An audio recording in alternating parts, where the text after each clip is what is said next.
Many of you people had me leave you messages or send you emails. It's really great to see you all here. We haven't been together like this ever as a Maine campaign. So this is wonderful. Yeah. Yeah. We have a unique mix of people. Most of our volunteers are here, the ones that, well, not most of our volunteers, but most of the ones that collected petition signatures are in the room. Yeah, I would like you to clap for them. We also have, after we talk to them for a bit, and after Bobby does, he is going to do an environmental talk about the future of food and farming in Maine, and of course the country. And we do have guests that have farms in Maine that have some really important information to share and to talk to him about. So yeah, that's gonna be good, informative. After I say a couple things, James Donahue, our new state director, will come up and say a few things. And then later we'll hear from Will Boothby, our national field director from Maine. He started out with us, and now he's national field director. So Maine is well known for sharing talent nationally. So that keeps happening.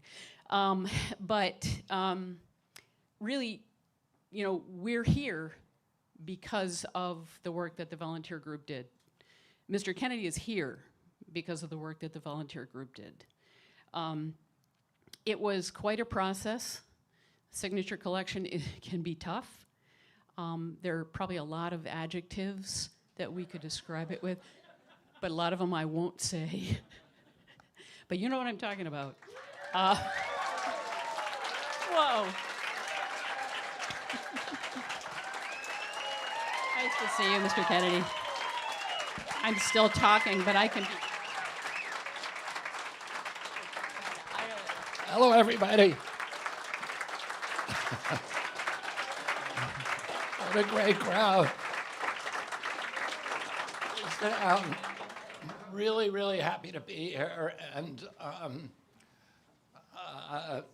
happy to be talking about farming and good food and some of the central, and the environment, some of the central concerns of this campaign. I love coming to Maine.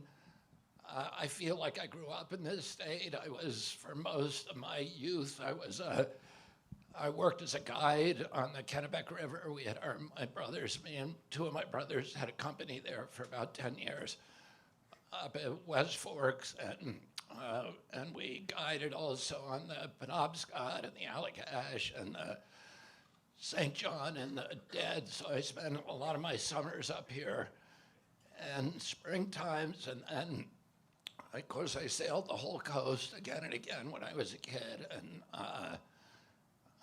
and then as an adult, as the president of the Waterkeeper Alliance, one of the founding members was Joe Payne, and Casco Bay Keeper, and we have a Penobscot Bay Keeper. So I spent a lot of time in Maine growing up, and for me, it always feels like I'm coming home when I'm coming back to this state, so I'm really happy to be here.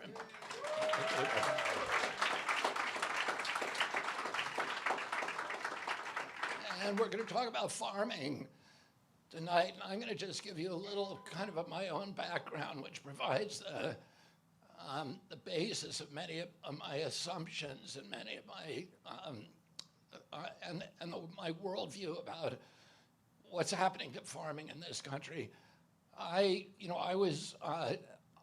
helped found the Hudson River Keeper in 1984, and then we started suing polluters on the river. We got very well known among the water community for figuring out new ways to litigate against polluters. And the movement started to spread across the country. And Casco Bay was one of the first ones, but another one, I think the third keeper, was a guy from North Carolina whose name was Rick Dove. And he had been at 27 years in the Marine Corps. All the original keepers were Marines, former Marines.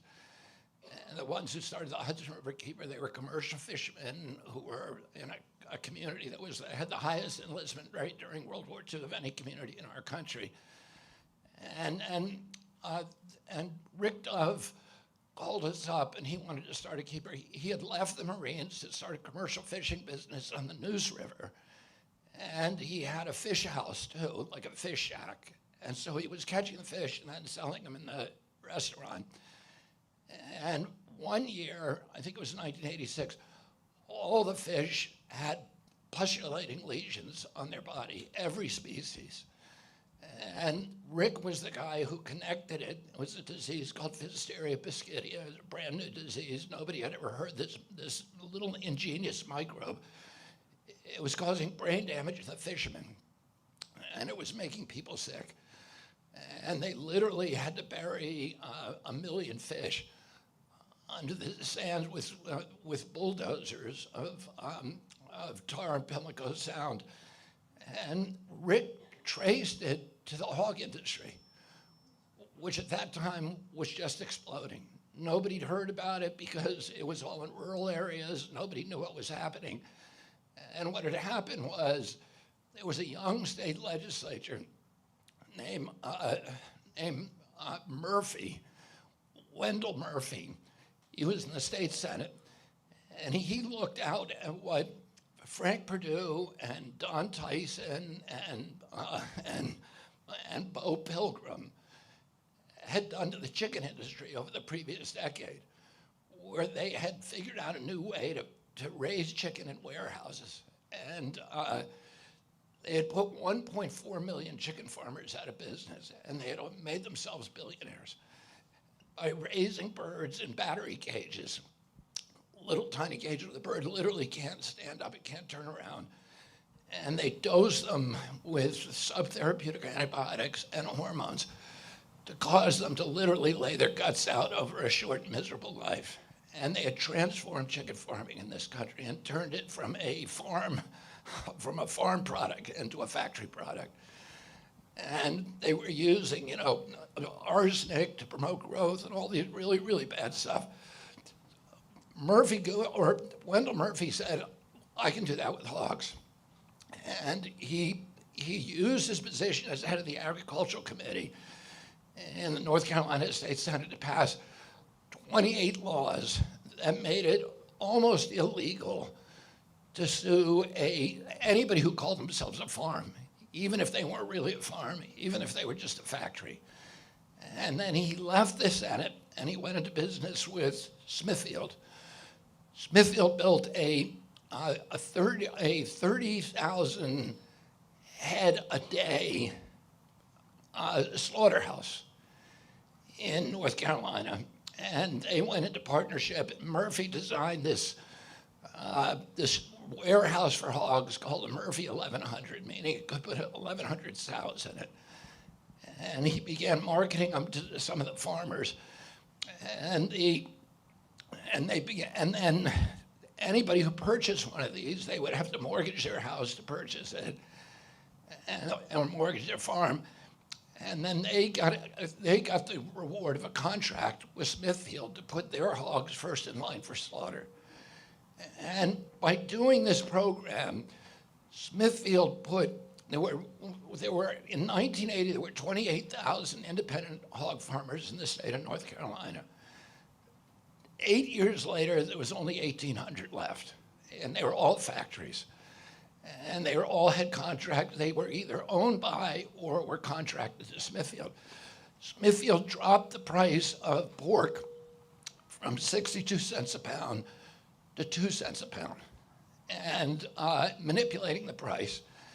And it cost a farmer 32 cents a pound to raise that hog to kill weight. So no farmer could survive unless they signed that contract with Smithfield. And when they signed that contract, they ceased being an independent family farmer. They became a serf on their own land. Because Smithfield owned the hogs, which it would drop off. It owned the feed.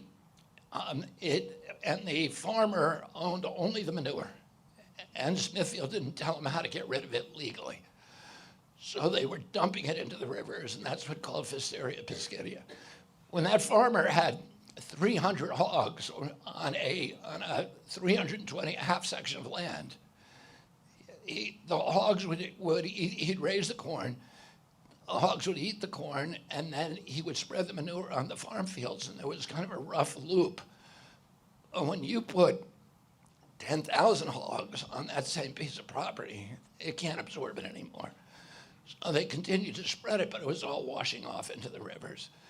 And, you know, a hog produces 10 times the amount of waste by weight, of fecal waste by weight, as a human being. So a farm that has 30,000 hogs is the same as, is producing as much waste as a city with 300,000 people. There's a single farm called the Circle 4 in Utah that Smithfield owns that has it has 1 million hogs, and it produces more waste every day than all the human beings in New York City combined. The people in New York City, there's 14 sewage treatment plants. They each cost a couple $2 billion. And you legally would have to do that with the hog farm too, because the waste is similarly noxious. But Smithfield, because it controlled the legislatures in these states, was able to exempt those facilities, and they just dumped their waste into the environment. And the farmers were no longer raising their own corn. Instead, these operations became dependent on cheap subsidized corn from the Midwest. So there were train loads of corn now coming into North Carolina every day with GMO corn from the Midwest that was cheaper than growing your own. And there was all these nutrients coming into the state, and they were ending up in the groundwater, they were ending up in the air, the water, poisoning people, reducing property values, and then giving us a kind of pork that I had to tell my kids, you're not supposed to be able to cut a pork chop with a fork. There's this like spongy, you know, tasteless, colorless product that had nothing to do with animals. It was just protein that was being grown on, you know, GMO pork as well. So, and I spent a lot of time suing Smithfield. I had probably more lawsuits against Smithfield than any other attorney in the world. And I was fighting them all over the world by the end, because then when they reduced pork to 2 cents a pound, the Iowa farmers did not want to adopt this method, but the economics forced them to. So then when Iowa did it, the entire country fell, and Canada, Alberta, I was fighting them and suing them in Alberta, fighting them all over the country. I ended up fighting them in Poland. I almost went to jail over there because there's a weird law in Poland that says if you say something bad about a corporation, you can be imprisoned for it. I didn't know about that law. I had to stay out of Poland for 10 years because there was a warrant for my arrest. I debated the head of Smithfield in front of the Polish parliament.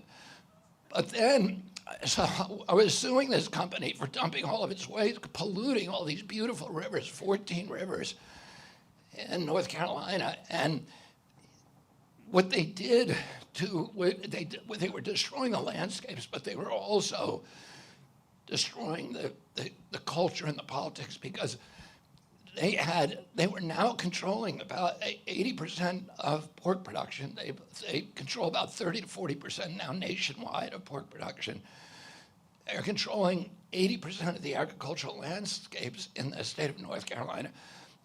Hog farming is an interesting occupation because for young farmers, it's a gateway operation, because you can get a couple of hogs, have, you know, a bunch of babies, and then you can without a lot of capital, you can start a profitable farm operation. And that was closed off, because now you couldn't do it unless you had a contract. The contract's a 5-year contract, but it takes the farmer 20 years to pay off the hog shed. So after 5 years, Smithfield comes back and renegotiates. And if it wants to force the farmer off the land and take the land from him, it can. Because it can say, we're not going to give you a contract, or we're going to reduce it so you can't make it money. Some of the farmers I spent time with were calculating how much they were making per hour of work. They were making $2.50 an hour, right? And they were slaves on their own land. They paid the insurance, they paid the interest, they paid the waste disposal, and the amount they were getting with a pittance. As I said, 5 years later, Smithfield would come in and tell them, we're not going to give you the same price this time. We're going to lower it. And he'd have to sell the land. The only person he could sell the land to was Smithfield, because it had those hog sheds on it. It was the only thing of value. And so Smithfield ended up controlling, either owning outright or controlling all the hog production in the state. Then what happened? Smithfield sold itself to China. So China now controls 30% of the hog production in this country. They're polluting the American landscapes. They're contaminating our groundwater. And it's a colonial model. It's a foreign country coming in, owning the means of production, destroying the environment, subjugating the people, all the things. And Thomas Jefferson said that American democracy was rooted in the control of the landscapes by tens of thousands of independent yeoman farmers, each with a stake in our democracy, each with a stake in our system of government. And he said, if we lose that base of land control, which had put America in contrast with Europe, because Europe was wealthy people, aristocracy owned all the land, and everybody else was renters or indentured servants or serfs on that land. And in our country, people got their own ownership, and now we're going away from that. And it's not just Smithfield, but it's BlackRock, State Street, Vanguard, it's Bill Gates. It's these, big billionaires and giant corporations who have turned our country into a colony, who are buying up the homes in our country. Those three companies own 88% of the S&P 500. And they're now buying our agricultural landscapes, and they're buying our single-family homes and our residential homes. So our kids can't afford to get in a home anymore. And we're going from a nation of an ownership society, which is free people, to a renter society. And when we do that, we go from being citizens to being subjects. And we're going to be subjects to China, to these giant corporations who have no patriotism. And, we have to put an end to it. And Maine is doing a better job probably than any state of standing up for food sovereignty, of standing up for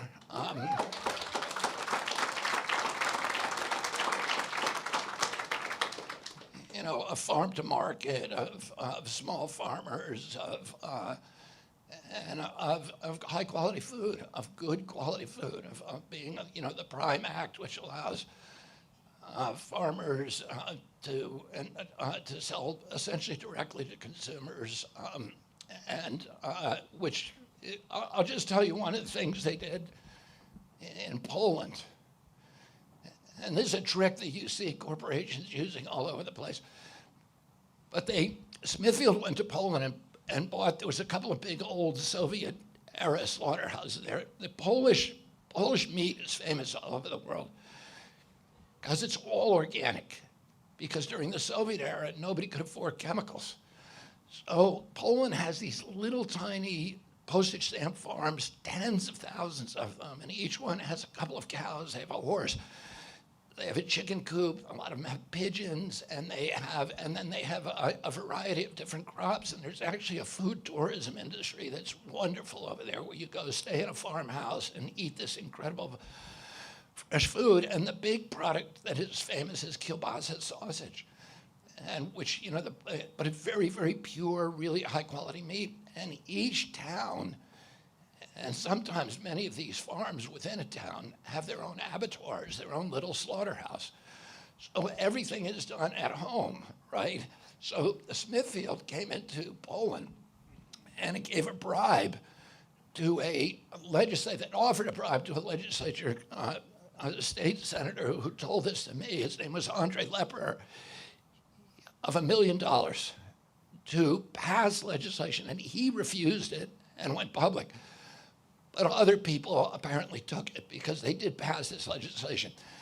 But the legislation said, as a matter of hygiene, every slaughterhouse in Poland has to have laser sensors on the faucets in its restrooms. The laser sensor costs tens of thousands of dollars to put that, like when you're at the airport and you can wave your hand and the faucet so you don't have to touch it. So it's a hygiene justification. The real justification is Smithfield knew that none of these little abattoirs was going to be able to afford it. So they, and it was a way of wiping out all the abattoirs and leaving them with the only slaughter capacity in the state. And you guys who are familiar with farming know 100 stories like that, where the big guys come in and fix everything. They fix the packers, there's only 4 packers, or everything is fixed in cooperation with the government. The USDA was created to help the family farmer and to ensure a wholesome food supply. But its actual job is to do exactly the opposite. It is to give us poison, processed, addictive foods that are mass poisoning us and killing us and making us the sickest population in the world, and to do everything they can to destroy the small farmer in this country. I want to thank Maine, the state of Maine, and all of you who are involved in this for standing up for small farming and farm to market, and I'm looking forward to this discussion tonight. Thank you.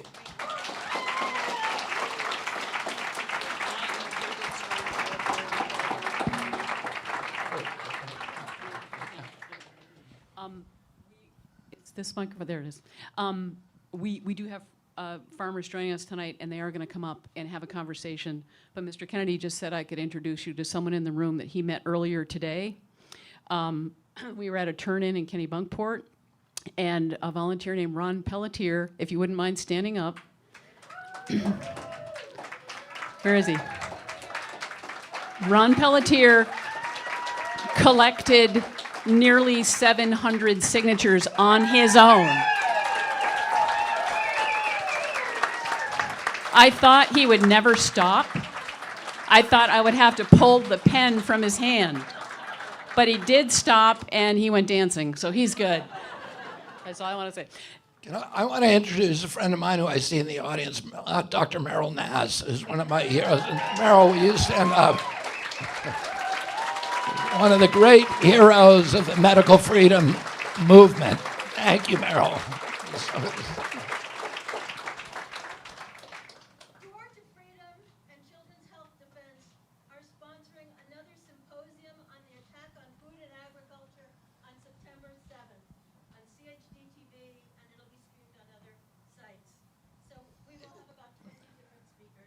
We can share that. Thank you, Merrill. We can share that by text or email or something. Thank you. So the first, I would like 2 people from Misty Brook Farm to come up and talk, if they could. This is Keisha and Brendan Holmes from Misty Brook Farm.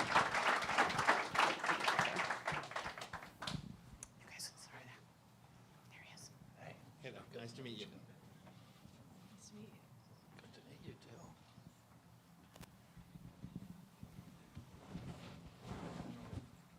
I'm actually able to speak. I think most of you can probably hear me. Use the microphone? No problem. How do I turn it on? It should be. All right. Here we are. Okay, cool. I won't yell into the microphone or you'll all be deaf. Did you want to start? Sure. So we're here because 2 years ago, we unknowingly fed contaminated feed, PFAS contaminated feed to our dairy herd for 2 weeks and then nearly lost our farm. It took us 11 months to clean up our original herd, and we ended up buying a second herd in order to continue to supply our customers with the organic, grass-fed, raw milk that they deserved and relied on.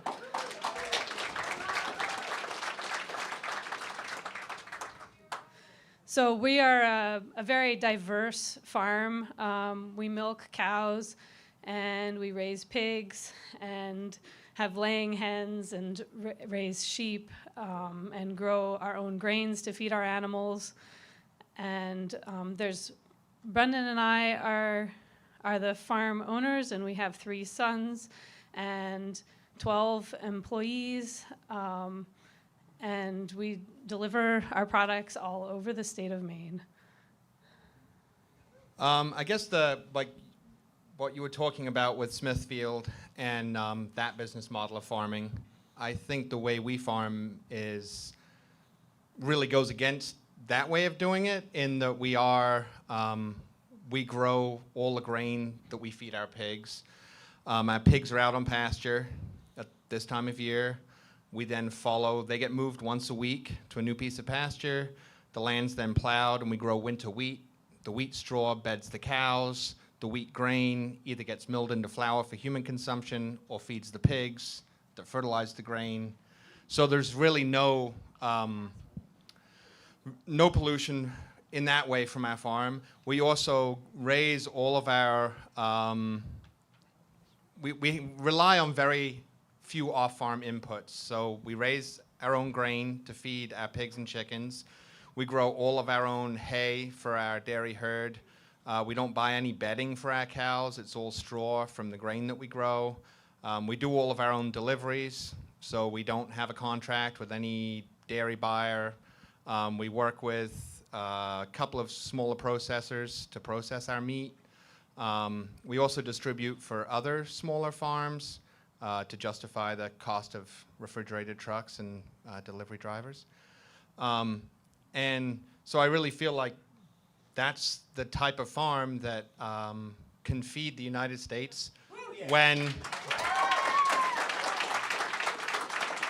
we saw during COVID that very quickly the supermarket shelves are empty. And since we are not part of that industrial food chain, it doesn't really affect us. We basically process all of our own stuff and deliver it to the store. You place an order, we deliver it. And we also have 12 people who make a living and pay their mortgages and feed their families from working on our team at our farm. Yeah. Great. So you should talk more about the PFAS impact. Yeah, so here we thought that we had a beautiful farm, and we were feeding people beautiful, healthy food, and didn't know anything about PFAS at all.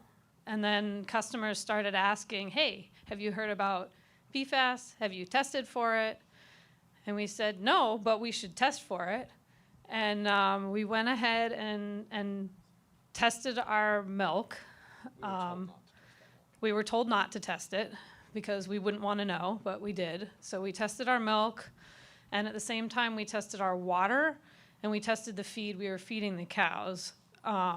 We do work with a lot of other farmers in our community, and we had bought in this hay from a neighbor farm who later found out had a lot of sludge spread on their fields. And when we got the test results back, the numbers in the cow's milk was really high. We were lucky that the water was clean, and it was the feed that was really high and contaminating the cows and then the milk that we were sending out. So as soon as we found out, we sat down together and started to run through the scenarios. What are we going to do? Obviously, we didn't want to continue to sell people contaminated products. So we ran through our minds worst case scenarios, and the the first people we told were our sons, who actually were visiting another farm at the time, so they weren't at home. And Brennan called them, and maybe you can tell. Yeah, Johnny, my middle son, he said, "But Daddy, what are we going to do? How are we going to keep the farm?" And I said, "Well, I don't know, but we're going to figure it out." And Alistair, my oldest son, who is the one who's really into growing the grain, was like, "Well, Dad, we'll make this work, Dad. We'll figure it out." Then we had to tell our whole team, like, "Hey, we're going to pull all of our products. We're going to have zero money coming in. We have enough cash flow to keep payroll for another week and a half. We need your help because it's not like we got dairy cows. They got to be milked twice a day. They got to be fed. They got to be clean. They got to be taken care of. Same with the pigs, the chickens. I can't just shut the farm down. I can't do it all myself. We're not that small anymore." So they stuck with us, even though it wasn't guaranteed they were going to get paid, which thankfully with the help of Maine Farmland Trust and then eventually the state of Maine, we were able to cash flow that situation. Yeah, we can't appreciate our community here in Maine enough. We were very well supported during that very difficult time, both financially and also just the moral support of people saying, "Yes, we're going to get through this. We'll figure it out." And not all farms have had that outcome of being able to continue like we have.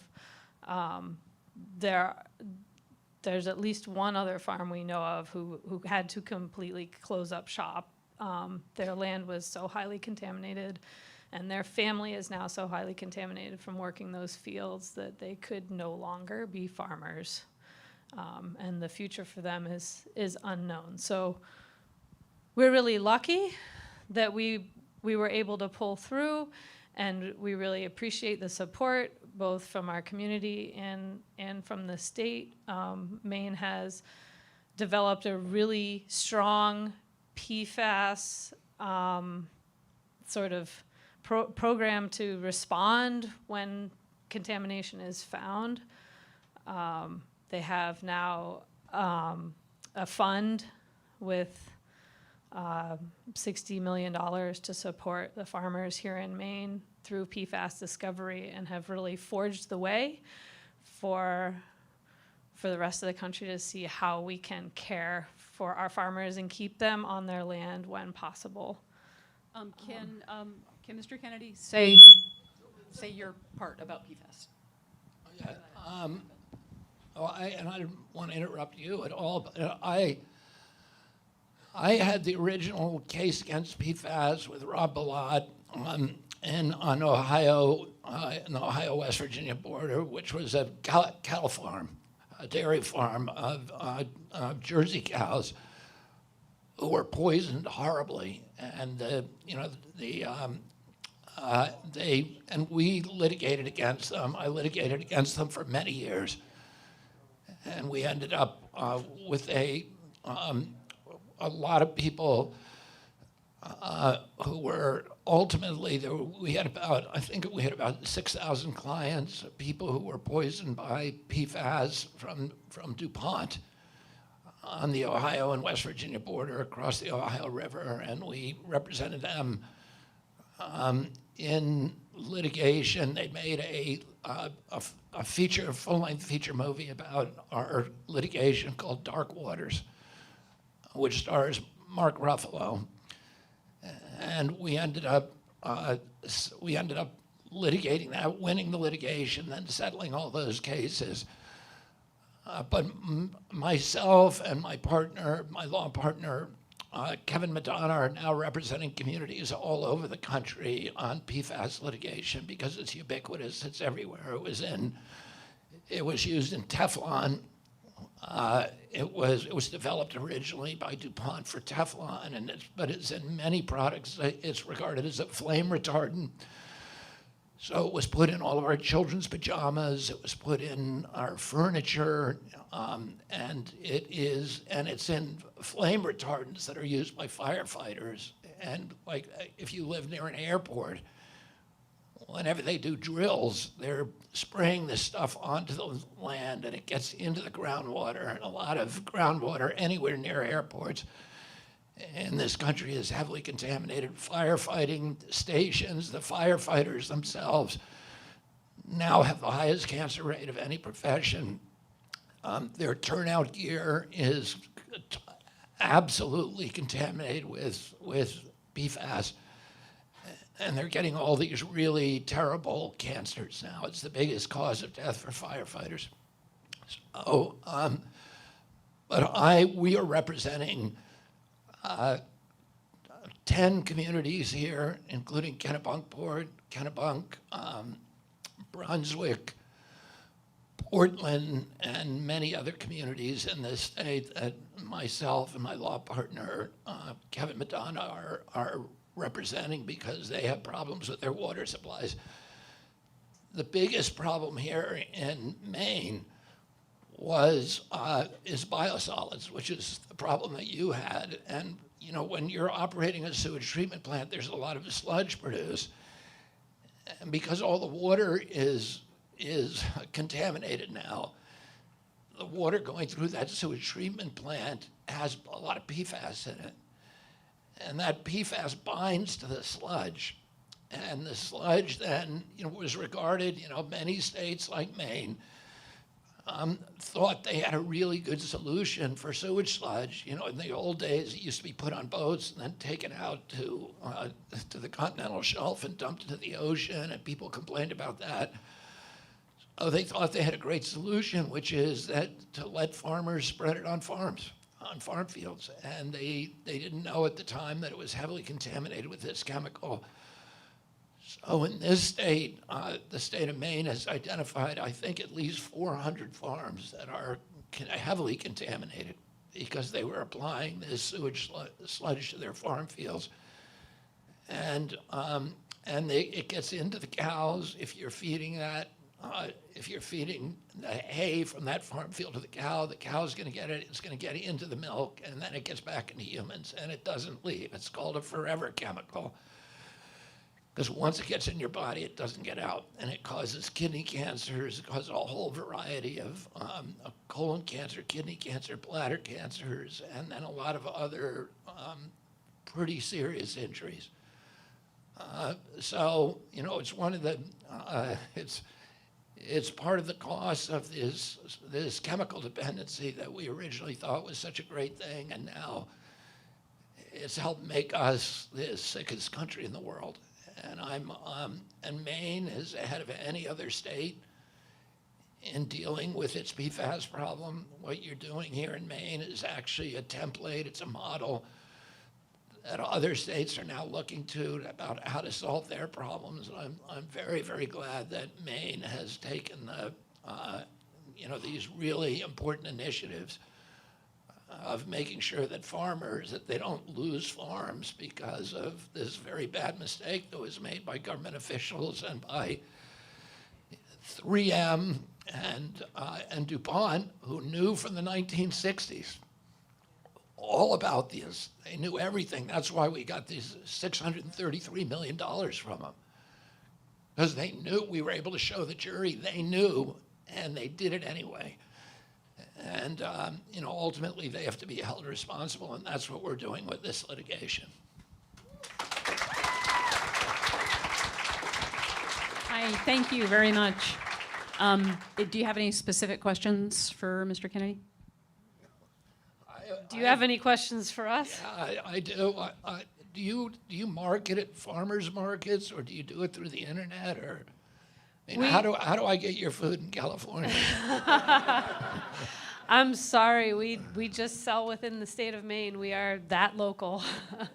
But we do have our own trucks, and we distribute to most of the health food stores and co-ops in the state. So You'll have to return to Maine. And Yeah. then what is the premium on your food? I mean, how much more expensive is it than buying your food at from a mass-produced commodity I haven't actually compared it because we set our prices based on what we need to get in order to take really good care of the animals and really good care of the people who work for us.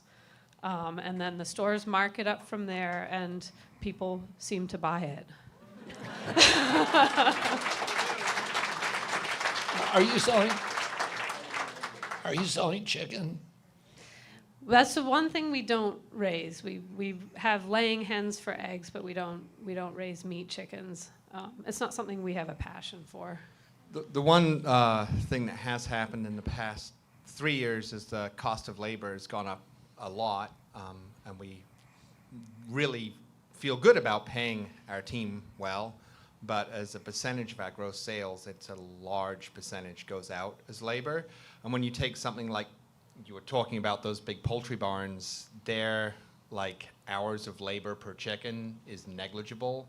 Yeah. If you're raising them on chicken tractors and pastures and paying your help $20+ an hour, plus all of the other things you need to pay, the dollars of labor per chicken is huge. Yeah. So there are some things that it's a lot harder to compete on, but the 100% grass-fed A2 raw milk is something we're passionate about, and people seem to really like it, and cows do really well out on pasture, and it is definitely more work, the bottling and distribution, but the actual taking care of the cows and milking them is I would argue less work than doing them in confinement. And does Maine have any restrictions on selling raw milk? They are one of the few states that you can sell to in grocery stores, and you just get a milk license just like you would if you ship to the milk truck. They come and test your milk once a month and make sure it's good, and you got a license and you can sell it.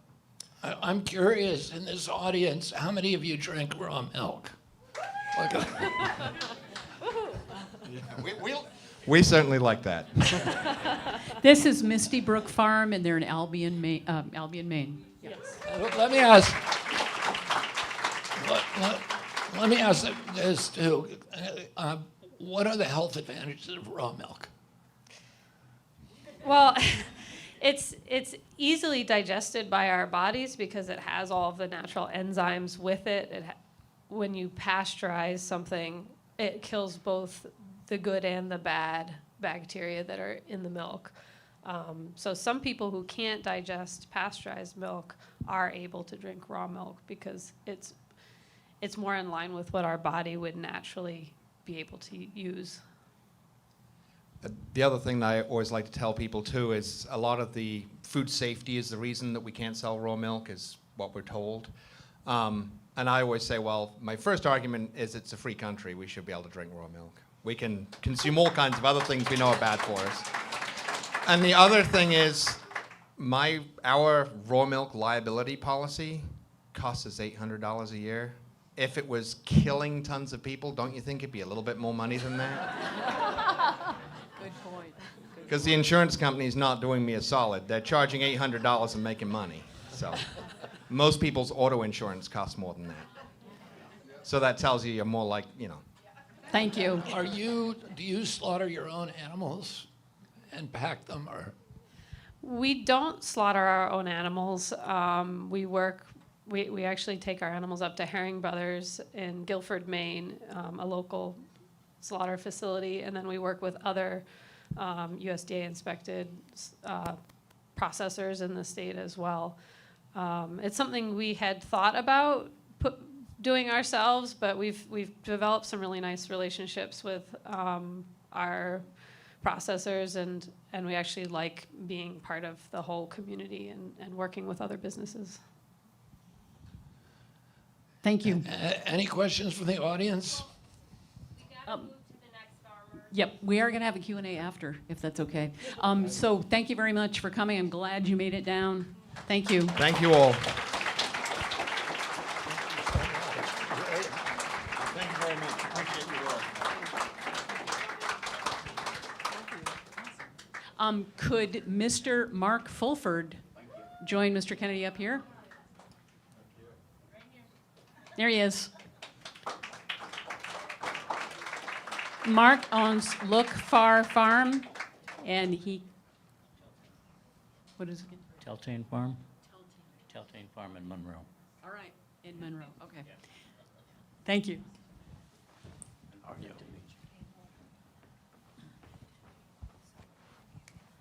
Hi, folks. Didn't think I'd ever be here. Don't really know what to say, but I don't have a big farm. I don't really raise livestock because I'm too busy putting out fires on other farms around the country. But I'm devoted to Maine. I've lived here and farmed here for 43 years now.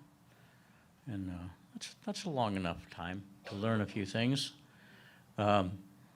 We used to be an organic farm, and when the organic label became Can you owned... tell us what the name of your farm is? Teltain, T-E-L-T-A-N-E, Teltain Farm means first day of August. That's when stuff starts to get ripe. It's good, usually good hay and weather. The first apples are ripe. We grow a lot of fruit. But I like to grow anything I can possibly try and things I've been told that won't grow. So our farm is kind of a small guinea pig. We do grains, berries, fruit, row crop vegetables, and do crop trials for other farms and organizations from around the country. And I'd say probably half of my time is spent troubleshooting farms anywhere in the US and Puerto Rico. And I've learned a lot. I think I've learned more about farming by visiting other countries than farming in Maine, because a lot of those countries are farming with so few resources, and they also don't have the money to buy machinery and chemicals, and they farm by the seat of their pants, unless they've been taken over by a corporation like the pig farmers. But in Maine here, we have this colonialism problem, just like all the pig farmers do. We have the potato industry, where the farmers have been captive to 3 corporations. In Maine, it's 2. You know, in the West, it's Simplot. In Maine, it's Frito-Lay and McCain. And it's the same thing. They get paid virtually nothing. Their grandfathers of potato farmers in Maine make less money per pound on potatoes now than their grandfathers did. And that's pretty worrisome, especially because there's this contract thing. Corporations do the contract game. They award too many contracts so they can shut farmers out by forcing them to compete with each other. So at 6 to 8 cents a pound for potatoes now, like it was back in the 30s, how can you do anything with your soil, let alone stay alive and healthy? And in the business of consulting, my phone usually rings when there's trouble. It's not when things are going good. And I've sat in bank foreclosure meetings a few times and opened up all barrels of the shotgun on the people who sold the farm, the bad information, the bad deals, and told them all that, you know, you shot the golden goose in the foot. The only person in this room who is not a parasite is the farmer. And you've destroyed his and her life. And even the children, they're not at the table in this discussion.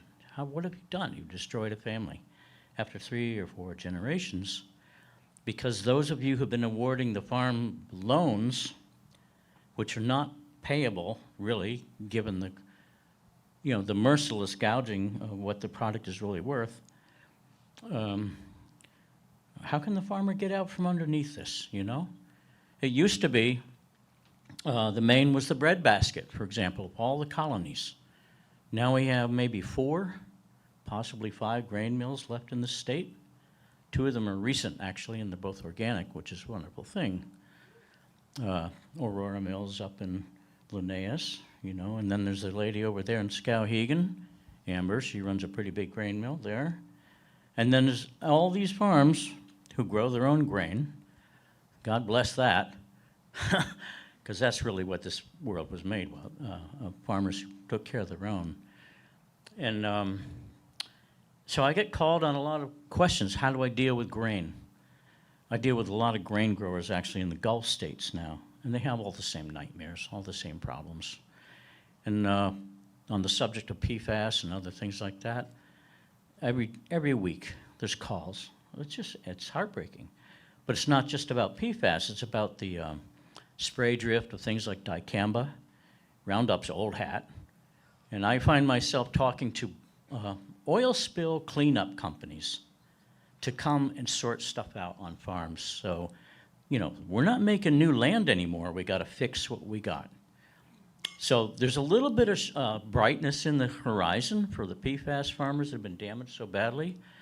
And I just got done cleaning up an organic farm in Louisiana that was oversprayed, probably intentionally, because this is a farm that's owned by a black community, and they own their own. It's the first black-owned grain mill in the United States, by the way. But they got oversprayed, you know, with herbicides, and it killed off all their organic crops, and they had to face decertification. And the really crazy thing was that the certifying organization didn't care about the soil. That's the first red flag. They only cared about testing the crops, even though they were looking at Roundup and Paraquat killed strawberries and leafy greens and vegetables. They could have cared less about the soil.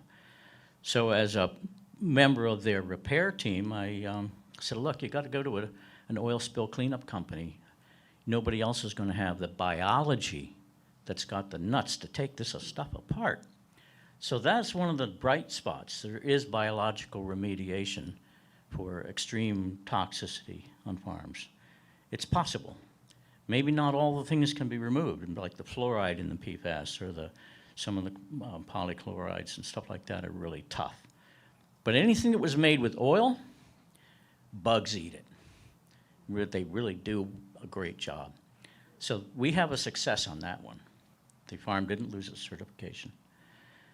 And I'd like to see that more happen in Maine because we have so much of this PFAS. But we also have an agricultural society that's addicted to herbicides. People want to complain about the dead zone in the Gulf. How about the Gulf of Maine? How about the outflow of every stream and river in this state? It's often been said to me by farmers in Aroostook County that we see ledges where there were deep soil fields because it all washed down the Aroostook River. And that started when Maine became an industrialized, colonialized farming community. When a corporation owned the farmer's family, all hope was lost. The soil suffered first because they couldn't pay back the soil. You lose the soil in any country, the country goes to war on its own people and on other countries because it's starving itself. So there's something to be said about this. The destruction of agriculture at the hands of corporations leads to war. It's in our history, if you care to study it. And farmers have been educated to make war on their land in order to survive financially. That's not a good thing. When I get to a farm, because I get a phone call, the first thing I want to make sure is the wife and all the children and any other relatives are in the room and in the field when we walk around, because it's always their lives too that are at stake. Usually it's not. Usually it's just one grumpy old farmer who's ready to take the head off the tractor dealer because his John Deere won't turn on. It's controlled by a satellite. So how many people know that? If you buy a tractor, don't get one with brains, please.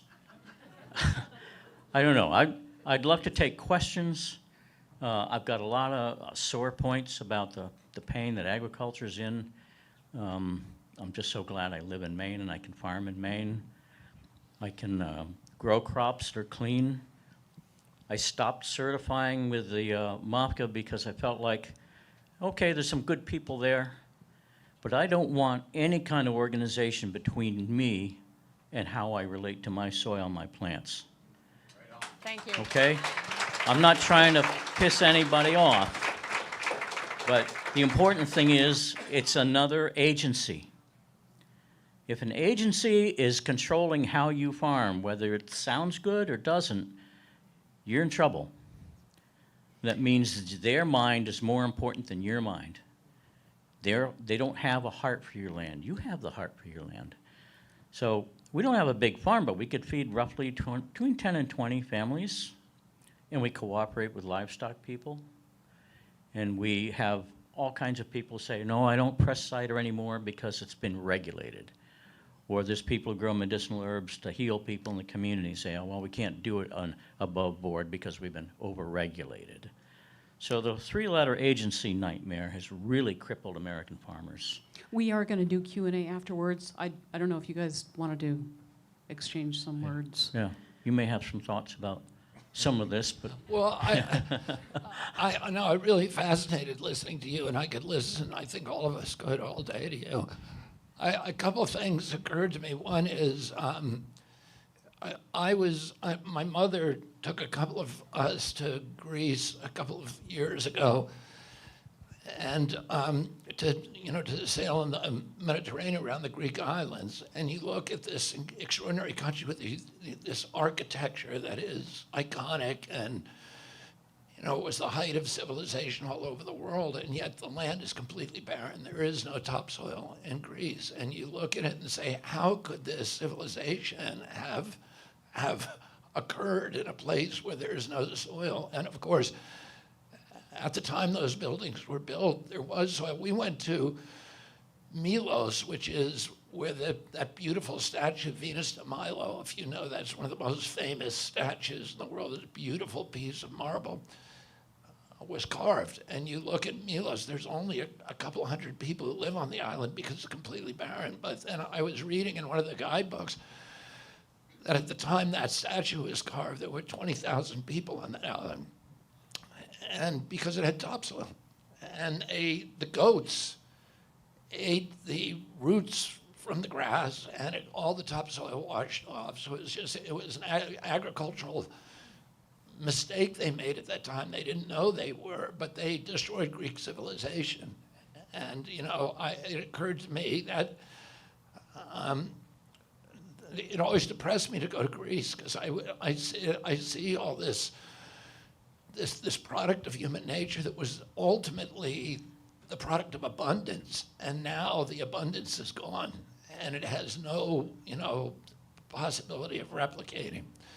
And the other thing I was thinking about, and again, it's not particularly relevant, what you're saying is much more interesting, but I'm representing 1,000 families in the Norfolk Southern in Columbiana County, Ohio, and East Palestine, whose lives were upended by the Norfolk Southern spill.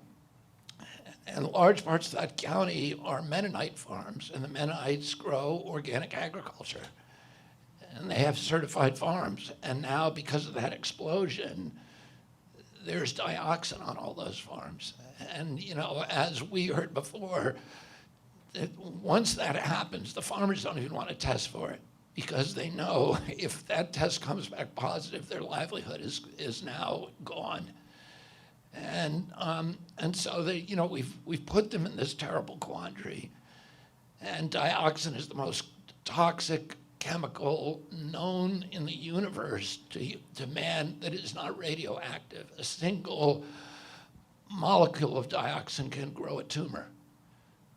And this stuff just poured down from the sky on all of these beautiful farms that made a living from organic agriculture. So we're all under a chemical attack in this country, and we need to start fighting back. yeah, speaking of pouring down from the skies, I don't know if this subject really fits here, but I have seen it on the CHD website. We are sprayed aerially with chemicals, heavy metals, aluminum oxide, strontium, barium, and graphene oxide. I suggest you all do your homework and start looking up. People, pilots, some of them live in Maine, are paid incredible sums of money to poison us in the name of climate control. I ain't gonna pull no punches on this.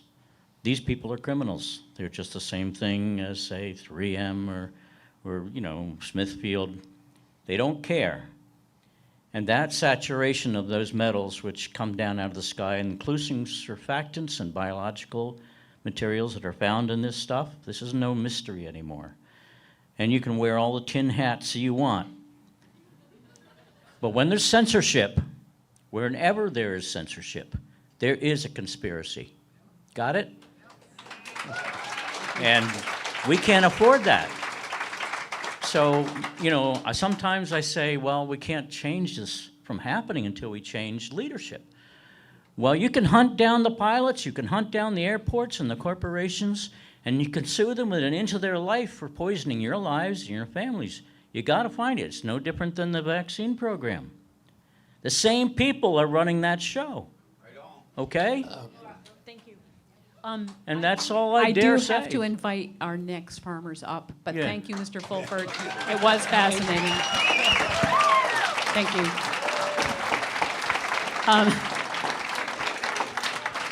We're going to run out of time, so thank you very much. Well, I'm not feeding back, am I? Now we're going to hear from Andrea and Ron Wappler from Birch Star Farm.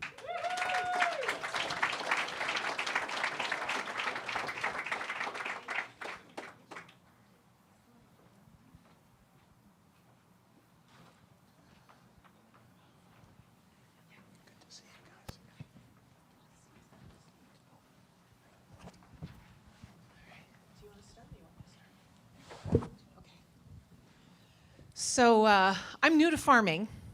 Ron joined me on my crazy mission. At 51 years old, I decided to leave interior design and buy a farm.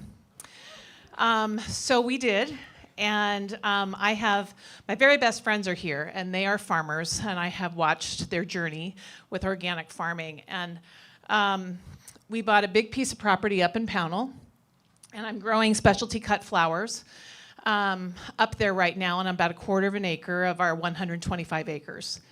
And I have walked that farm, and I've listened to that farm, and I've watched the native species. I have water flowing on that farm. We have ledge and woodland and about 5 fields.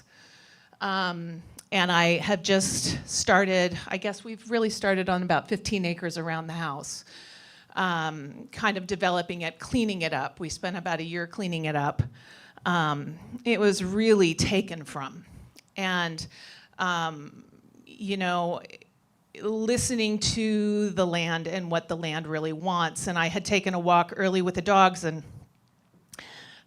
came up on one of my fields, and I was in a really meditative place. I do that when I'm out in nature, and I saw flowers. I just saw flowers everywhere.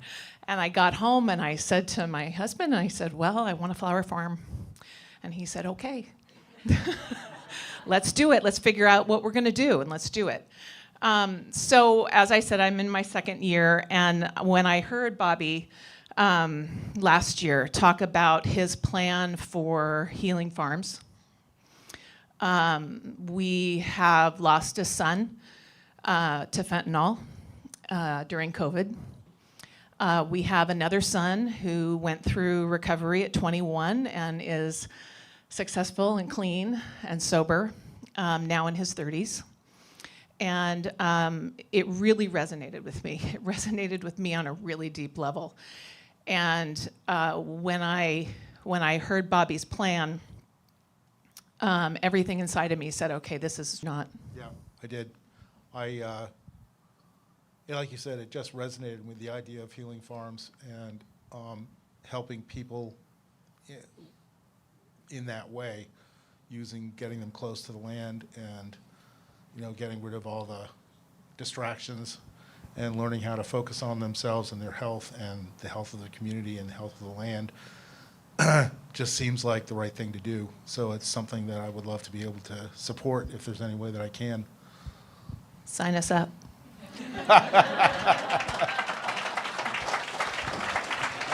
We know where the first one's going to be. And they're going to be growing cut flowers and organic food. Sounds perfect. Sounds perfect. Sounds perfect. So thank you. Yeah, for those of you who aren't familiar with that, this is one of the central proposals for my administration. I describe it as my Peace Corps initiative or Moonshot initiative, which were my uncle's, his cutting edge proposals. And I'm going to build these, today the biggest industry in rural areas in our country are prisons. and about half the people who are in our prisons are there for drug offenses, nonviolent drug offenses, and we shouldn't be punishing them in prisons. We should be treating them and retrieving them. And we're losing now 107,000 kids this year to fentanyl overdoses. I lost a niece who was living with me, who was like a daughter to me during COVID, to overdose, and I've lost other family members to overdose as well, including one of my brothers. So this proposal is based upon a method that's used very successfully in Europe. I visited a farm over there called San Patrignano's in Italy. It has 2,000 kids working on it. They live there. There's no cell phones, no screens, no computers. They go for extended periods of time. It's all free. And they have a 5,000-acre vineyard. They make wine. They have a bakery. They make some of the best bread in Tuscany. They have a carpentry shop. They actually have stables and dog kennels where kids can train doing that. They have wallpaper factory. They make purses and other accessories for Prada, for De La Valle, for Gucci, for the biggest firms in Europe, very high quality stuff. They have master tradesmen there who teach kids trades. They apprentice under them. They teach basic trades like electricity, HVAC, carpentry, all of those things that our kids used to learn in school and that we don't teach anymore. And by the way, those are the professions that are going to survive AI. We used to think that AI was going to go after the blue-collar jobs, and it is going to go after the driving jobs, but it's going to go after the accountants, and it's going to go after lawyers, and it's going to go after creative people, artists, and my wife is an actor, and she just got off a lengthy strike, and it was all about AI because they can now take her image and make a whole movie without getting her permission and without paying her. So, the capacity for musicians, all of these things, we all are becoming familiar with how this is going to, Elon Musk at first is going to take our job, then it's going to kill us. And we all see that happening. Well, the last thing it's going to be able to get is jobs in the trades, because you're still going to need the plumber when your toilet breaks in the middle of the night to come up your little narrow staircase and fix it, or go into your crawl space to fix your electricity or your HVAC or your attic. And those are the jobs we're not teaching our kids anymore. And so we're going to teach those trades. I'm going to fund this by moving marijuana federally off Schedule 1. Right now, most states have marijuana is legal, but it is not legal federally. So if you own a dispensary, you can't pay federal taxes, and it's very difficult for you to manage your cash because of that. And there's a whole cottage industry by which marijuana or cannabis dispensaries manage their cash, and it's very, very difficult. And there's a lot of opportunities for robberies, et cetera, because they can't put it in a bank. And it doesn't make any sense. And I'm going to move it off of Schedule 1 and begin taxing it federally. And that's going to raise about $8.5 billion a year. I'm going to use that to support these creation of organic farms, of healing farms on places all over our country where our kids can go and where we can recover them, not only from illegal drug addiction like fentanyl and opiates and methadone, et cetera, but also from psychiatric drugs that so many of them are dependent on now.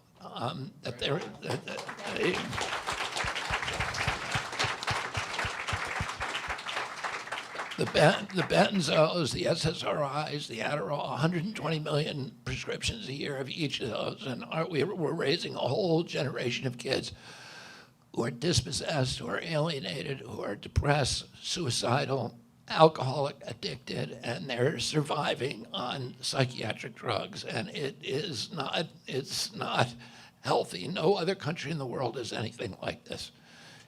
We are alone in doing this. And it's not a way to raise kids. We need to reclaim these kids. We spend trillions of dollars on wars, and the Vietnam War, we lost 56,000 people over 20 years. Well, we're losing 107,000 kids a year now, and we need to put the same commitment we do into war, to reclaiming them. And there's already a number of these places, and I've been touring them on the campaign trail around this country. I was in one called The Other Side the other day in Utah. It's extraordinary.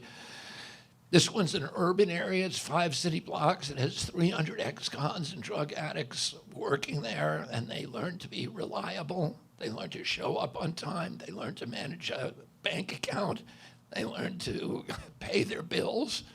They learn all of the things, the basic skills that this generation of kids is not learning. And that makes them reliable workers. And these people normally could not get jobs, but the graduates of this program are in such high demand that they cannot keep up with it. Every corporation, they have the biggest storage facility in Utah. They have the biggest transportation company in Utah. They have a construction company. They have a secondhand store that's bigger than a Walmart. And they go in there and they work, they appear on time, they work late, they learn those skills.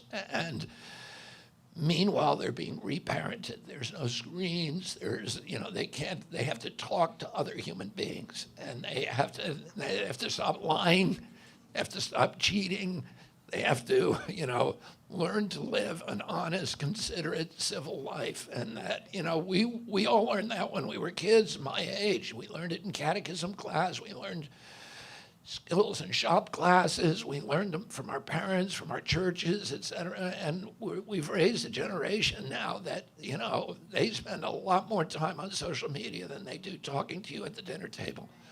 Oh, we're losing them. And we've got to go back and reclaim them. So that is,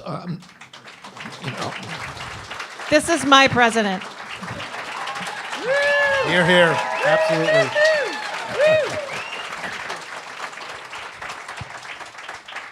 Thank you, Bobby.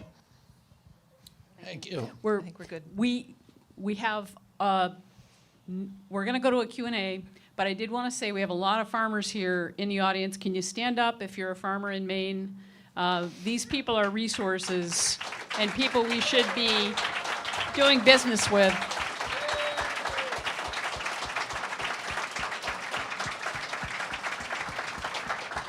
Thank you. Thank you. I'm going to split the room with Kate for Q&A. She's going to take, you want to take questions at the back half? And we have just a few minutes, and then we do a selfie line, right? Right, and questions are for, not for press, sorry, but for participants, volunteers, and the farmers.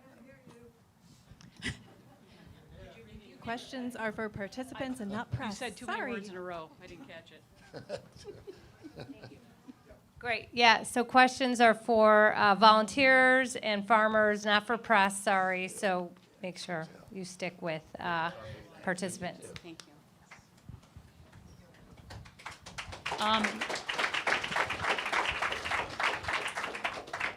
Do we have any questions? There's one way back there, Kate.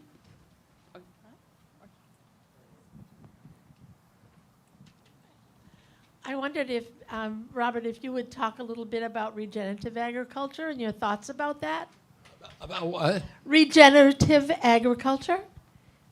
I mean, we spent a lot of time focusing on regenerative agriculture. Unfortunately, we have the USDA policies have been, they've made a war on the soil. It's about commodity production rather than food production. The food today is highly processed. It is nutrient poor. It's nutrient impoverished.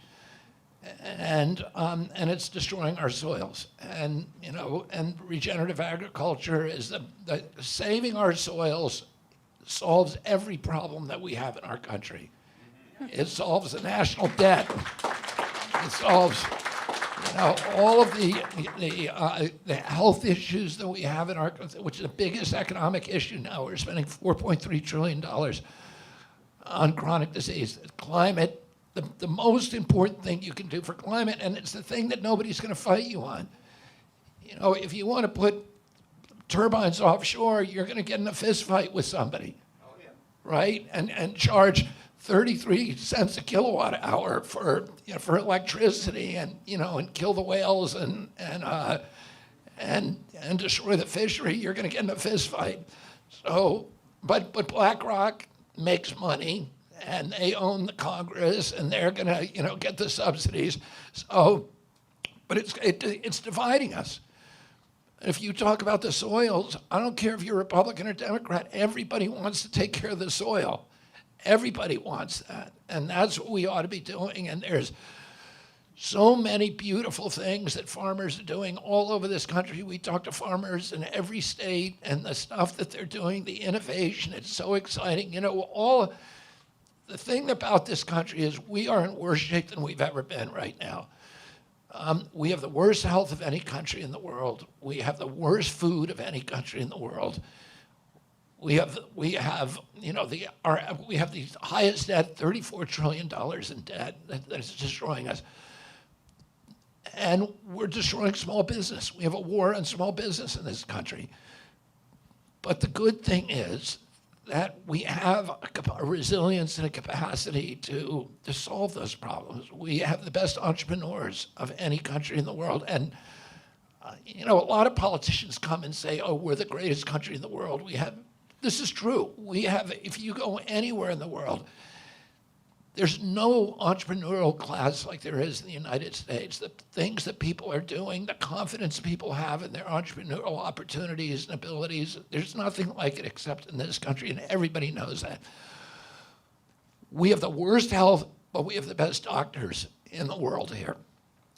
This whole new explosion, revolution of alternative medicine, integrative medicine doctors, naturopaths, chiropractors, all these doctors who are actually reclaiming health. And there's nothing like this anywhere else in the world. Here is where the cutting edge of that kind of research. We have the worst farm policy in the world, the worst food in the world, but we have the best farmers in the world. There are people doing stuff in this country, and we meet them every day that nobody else knows how to do. And, a lot of the dry farm agriculture that I see in the Southwest that came from the Native American communities, and, it was 20,000 years they've been using it. And then the regenerative agriculture that I see in the Amish communities and Mennonite communities, and then just farmers all over this country who are using these methodologies to restore the soil, to restore the microbiomes in the soil, and then give us really nutrient-rich food and good organic food is incredible. And we're in a battle with the food processors who are poisoning us. The same, when I was early in my career, I was at Riverkeeper. I had an office in White Plains, New York, and I had that for 35 years at Pace Law School. And I hired an assistant who stayed with me for 30 years, and she ended up marrying John Cronin, who was the first Riverkeeper. Her name was Connie Huff, but she worked for Kraft, which was the big food processor. And she left her job at Kraft despite a really good security because Philip Morris bought Kraft. Philip Morris is a cigarette company. And the cigarettes were under pressure, the tobacco industry, so it was diversifying by getting to food. And it took all of its scientists who were developing ways to addict you to cigarettes, and it turned them loose on our food supply. And they figured out, oh, you put a lot of salts in it and sugar and all these other chemicals, and it becomes addictive. And you wonder why you buy a potato chip pack, intending to eat only one, and then you eat 3 packs in a row, it's because they are addictive. They were designed to addict you and to poison you and to make you feel like no matter how many of you eat, it never fills your stomach. And they're designed that way, the same way the cigarettes were designed to addict you. So they've given us this food. There's 1,000 ingredients in American food that are illegal in Europe. And we wonder why we have the sickest people in the world. We have the sickest kids in the world. When my uncle was president, 6% of American kids had chronic disease. Today, 60% do. When I was a kid, the average pediatrician would see 1 case of diabetes in his lifetime over a 40 or 50-year career. Today, 1 out of every 3 kids who walks through his office door is pre-diabetic or diabetic. And we're spending as much on diabetes, which is mitochondrial dysfunction, as we are on our defense budget. And chronic disease in total, we spend $4.3 trillion a year. That's 5 times our defense budget.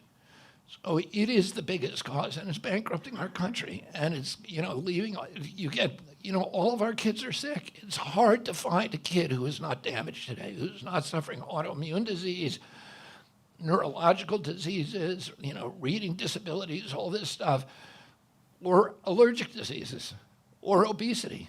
Try to find a kid that doesn't have one of those things. And when I was a kid, I knew nobody who had any of that. I had 11 siblings. I had 70 first cousins. I never knew anybody with a peanut allergy. I did not know a single person in my whole life who had a peanut allergy. Why do 5 of my 7 kids have food allergies? What happened? We're mass poisoning them. Genes don't cause epidemics. They may provide a vulnerability, but you need an environmental toxin. And we are poisoning these children. And we need to, and the beginning of not doing that is organic agriculture and regenerative agriculture. I have another question here.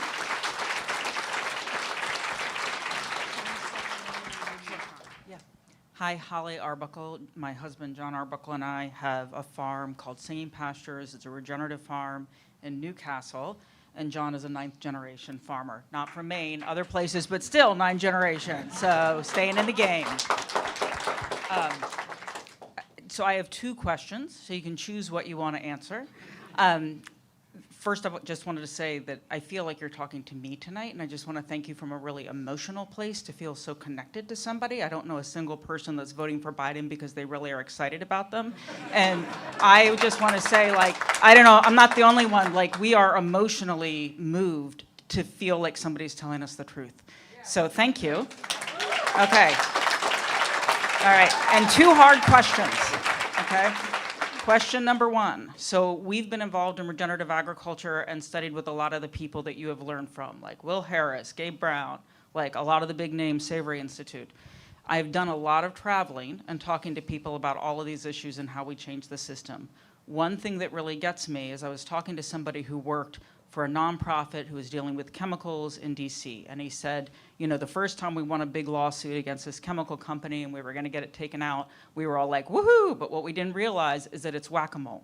So what they do is they will make some tiny change, right? Repatent it under a new name. So you have a herbicide and you go from calling it Roundup and glyphosate, and now you call it green goodness, right? And then they re-put it out. So the first question is gonna be, how do we deal with the whack-a-mole problem?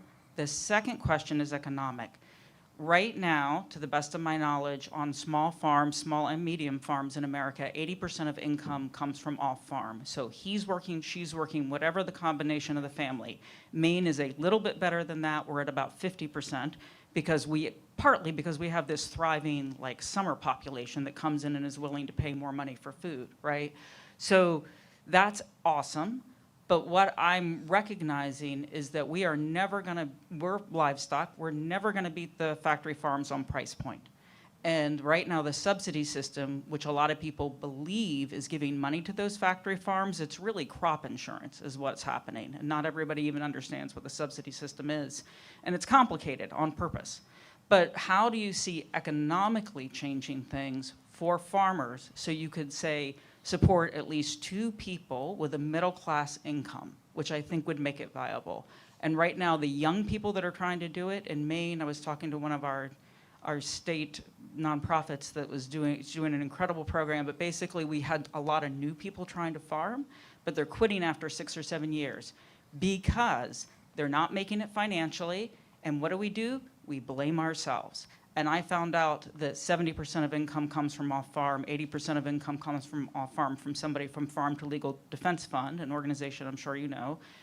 And all of a sudden, that was the first aha moment for me. Like, oh, like when we weren't making it, it wasn't like a personal responsibility, because that is another burden on farmer. You personally are a failure. You are the 6th generation, you're the 3rd generation, you used your old life savings and you failed, right? And you're losing your identity too. So those 2 things, the whack-a-mole question and how do we move the money around to make it viable? Yeah, I mean, part of it was just a cheap food policy that, a combination of cheap food policy and huge subsidies to commodity food producers that gave the illusion that their food was cheap.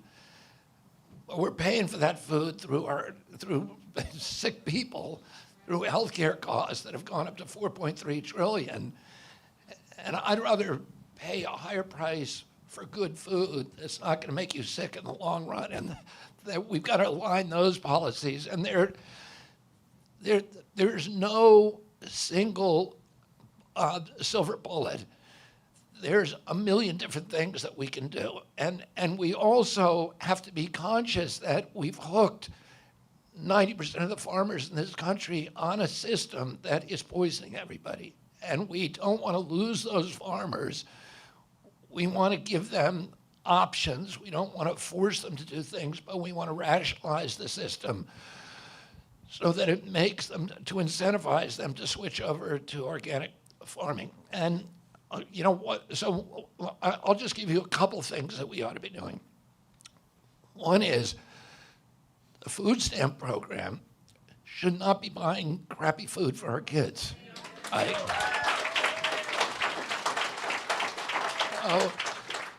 Right now, 10% of our food stamps is going for sugar drinks, for Coca-Cola and Pepsi and all this. And it's just poisoning. That's why those 1 out of every 3 kids is pre-diabetic and diabetic, because we're addicting them to poison when they're little. And the cancer rates are blowing up, and sugar, of course, is directly related to that. And we need to change. We need to incentivize people to eat well instead of medicating them once we poison them, and have the pharmaceutical industry and the food processors in a conspiracy with USDA and NIH and FDA to poison us, and everybody gets rich on it. Instead of medicating people, we need to feed them real food, because food is medicine. And then the crop insurance is another incentive. There's all these perverse incentives. The fact that they're allowed to dump waste, that factory farms can dump waste without treating it, that's an incentive, and it's illegal. It's a subsidy. Environmental injury is a subsidy. So we need to force those factory farms to internalize those subsidies. If they actually had to compete head-to-head with a farmer on creating good food, they could not do it. They're completely reliant on subsidies. And we need to remove those subsidies what I'm going to do is, first of all, I'm going to have a USDA, an agricultural secretary from your community, right? And I personally am going to be involved in it and in just soliciting farmers for ideas about how to ease our whole system into organic agriculture. We need to do it gently. You can't, wipe people out who are completely dependent on chemical agriculture. But you need to do it gently. You know, one of the guys I follow who's wonderful is John Kemp. And we need people like that talking, to amplify their voices so every farm in the country is hearing them, and that the USDA is employing people like that to preach the gospel and to help people, to teach them how, okay, let's do crop testing, let's do 2 rows, and this one's organic, and this one we're treating with nutrients, and this row we're treating with herbicides and Roundup and, neonicotinoids and atrazine and all this stuff, and see which one does better. See where you're getting more yield per acre. And, John Kemp will tell you, I get much more yield per acre with a fraction of the inputs from the organic agriculture. And he was a chemical salesman. His father ran the biggest chemical business in that Ohio county. They spent generations selling farm chemicals, and they made a transformation because they saw what was happening. And now he's, one of the most successful regenerative agriculture advocates in the world. Oh, I want to bring those people into the Department of Agriculture and just get ideas for every day, new ideas about, let's try all different kinds of things to make it, to make American food the best food in the world again. I've got to switch back to Kate to see if she has a question back there. Do you have somebody, Kate? Yeah, I've got Ron back here. You talk about regenerative farming and using them as rehab facilities. We have regenerative farming here, and we certainly have nonviolent criminals. How can we start now and marry the two together? It's right before us, so I would like to see that. How do we start now? Yes, because we have both conditions, and it's just Well, a matter you're of... doing it, man, because you got 600 signatures.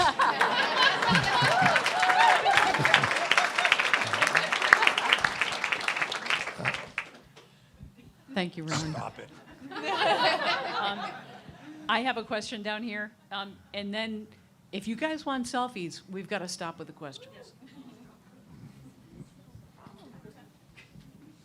Thank you, Bobby, for being here. Thank you, everyone. I'm one of the volunteers here in Maine, and I'm also a functional medicine practitioner and nutritionist.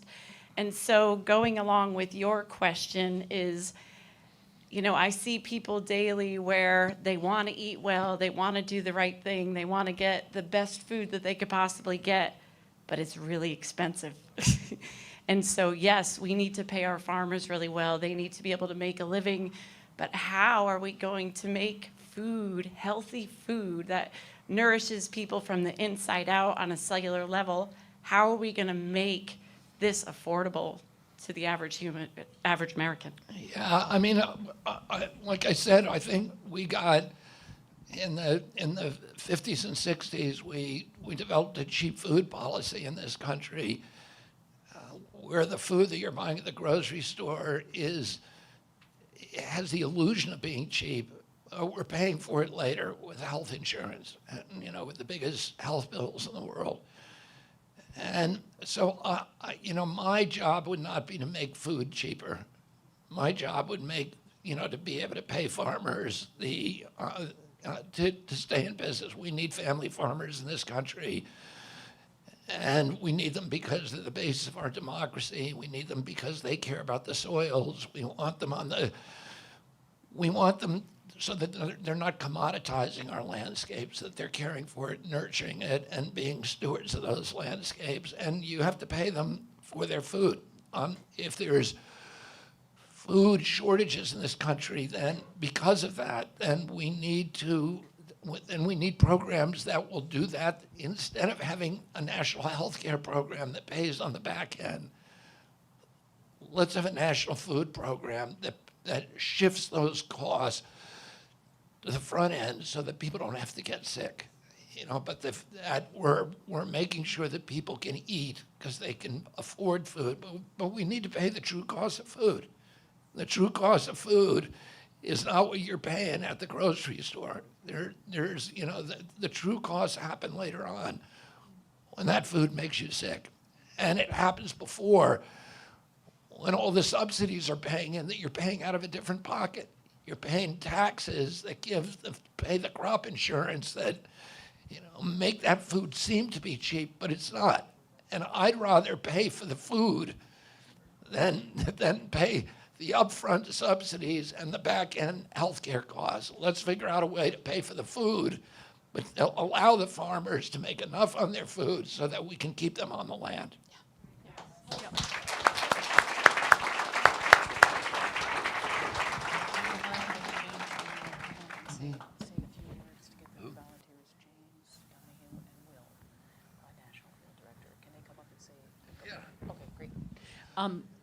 Before we switch to the selfie thing, Will Boothby and James Donahue are leading up the charge for this next phase of the campaign, door knocking, canvassing, calling, and they have a plan, and they want to speak to you.